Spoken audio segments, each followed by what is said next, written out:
we have a question in the chat from Daniel Parkins.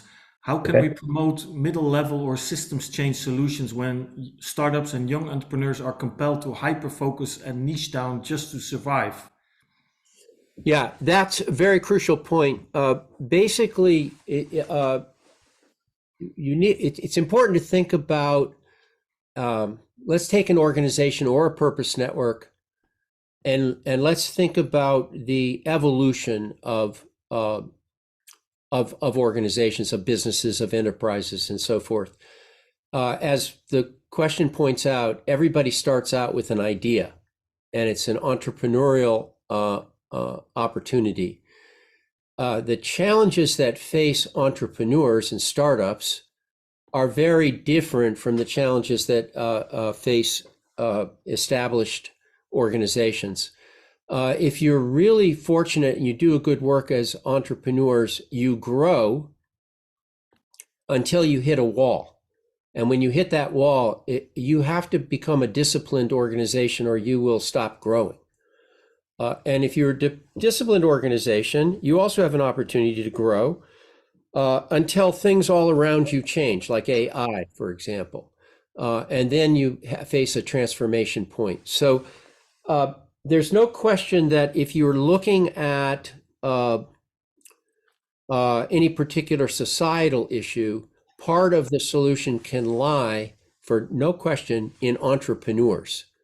But even then, entrepreneurs can bump up against not only their unique challenges of startup, but how do they operate within an ecosystem? So Joost, I remember when we first met several months ago, and we were talking about ESG, and we were talking about compliance with climate-related requirements. As it turns out, by the way, I've got a good friend who has part of a team that's starting up a electric truck for short haul in cities in Europe.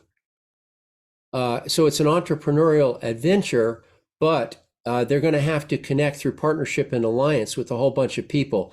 And so sometimes, yes, it's just a startup thing and they need to do whatever it's important for them to go. But other times, the very opportunity that they're talking about, like this one, means that they have to connect with established enterprises. So very good question. No question that's part of the effort. It's still the case that it's in the middle. Yeah, I'm going to answer that question slightly differently than maybe a different perspective. But the function of an ecosystem is to speed resources to promising ideas. That's really what an ecosystem does. And an entrepreneur necessarily can operate in. It's very difficult if there's no ecosystem. The probabilities of success go way down. But if there is a rich ecosystem, and we'll see one in a minute here with the Water Council up in Milwaukee, but if you create a vibrant ecosystem, the probabilities will go up. Now, I want to emphasize another important point here that points to Doug's contribution and why the wisdom of teams is still a management classic. And that is because traditional management focus was on the individual, and this goes all the way back to scientific management and Taylor in 1911 or something like that.